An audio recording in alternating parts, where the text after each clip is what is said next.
حضرات محترم، جب کسی بڑے کی آمد ہوتی ہے تو اس کی آمد سے پہلے اشتہار چھاپے جاتے ہیں اور پوری پبلسٹی کا اہتمام کیا جاتا ہے۔ اسی طرح جب نبی محتشم صلی اللہ علیہ وآلہ وسلم کی آمد ہونے لگی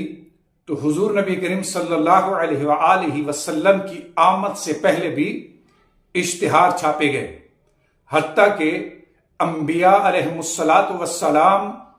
اپنے اپنے زمانہ نبوت میں حضور کی آمد کا ذکر کرتے رہے، حضور کی آمد کے چرچے کرتے رہے اور صحیفوں اور کتب الہیہ میں حضور کی آمد کے اشتہار چھپتے رہے۔ یہی وجہ ہے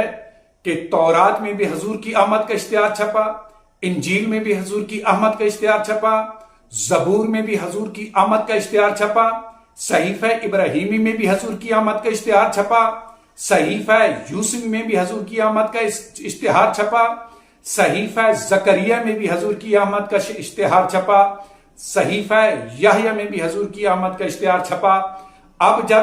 حضرت عیسیٰ علیہ السلام کے دور میں جب حضور کی آمد جب قریب تھی تو حضرت عیسیٰ کو حکم دیا گیا کہ اب آمد مصطفیٰ کا اعلان کر دیں، تو حضرت عیسیٰ علیہ السلام نے ان الفاظ کے ساتھ یہ اعلان فرما دیا، وَمُبَشِّرًا بِرَسُولٍ يَأْتِي مِن بَعْدِ اسْمُهُ احمد، کہ لوگو میں تمہیں اس رسول کی بشارت دیتا ہوں کہ جو میرے بعد آئے گا اور اس کا نام احمد ہوگا۔ اب جب حضرت عیسیٰ علیہ السلام نے یہ اعلان کر دیا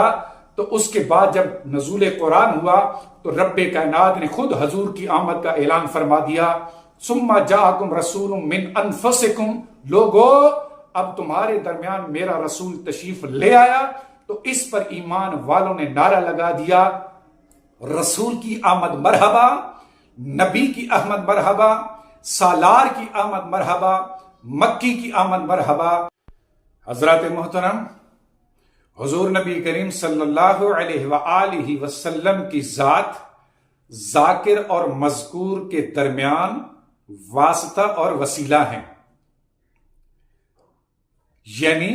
حضور کی ذات مقدسہ خالق اور مخلوق کے درمیان رابطہ اور وسیلہ ہیں۔ آپ اس کو مثال سے یوں بھی سمجھ سکتے ہیں کہ اگر ایک پتیلے میں پانی ڈال کر اس کو آگ پر رکھ دیا جائے تو اب یہ پتیلا آگ اور پانی کے درمیان رابطہ ہے۔ اگر یہ بیچ میں رابطہ یعنی وسیلہ نکال دیا جائے تو پانی پانی نہیں رہے گا اور آگ آگ نہیں رہے گی۔ تو اب جب بھی کسی سے پوچھا جائے کہ پانی کو کس نے گرم کیا تو ہر بندہ یہی جواب دے گا کہ پانی کو آگ ہی نے گرم کیا، لیکن بیچ میں جو وسیلہ اور رابطہ ہے، حیرت کی بات یہ ہے کہ اس رابطے کا ذکر بھی کوئی نہیں کرتا۔ تو اسی طرح تمثیل بلا تشبیہ حضور نبی کریم صلی اللہ علیہ وآلہ وسلم خالق اور مخلوق کے درمیان رابطہ ہیں۔ اگر یہ رابطہ بیچ میں سے نکال دیا جائے تو مومن مومن نہیں رہے گا اور انسان انسان نہیں رہے گا۔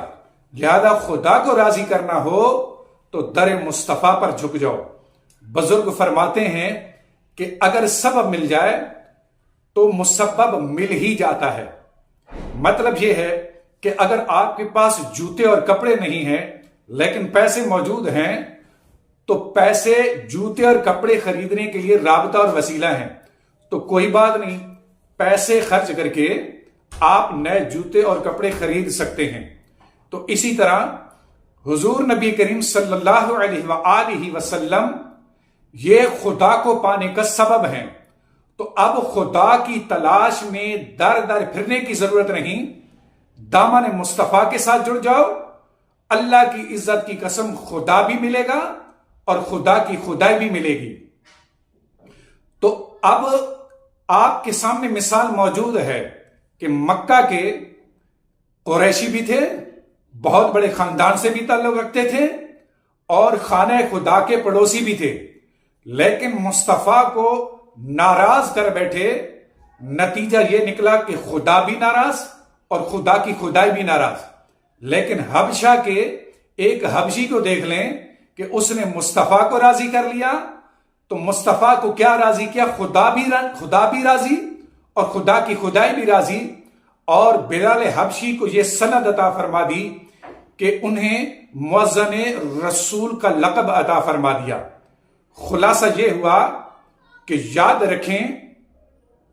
اگر آپ نے خدا کو راضی کرنا ہو تو مصطفیٰ کو راضی کر لو، انشاءاللہ خدا بھی راضی ہوگا، خدا کی خدائی بھی راضی ہوگی۔ یاد رکھیں،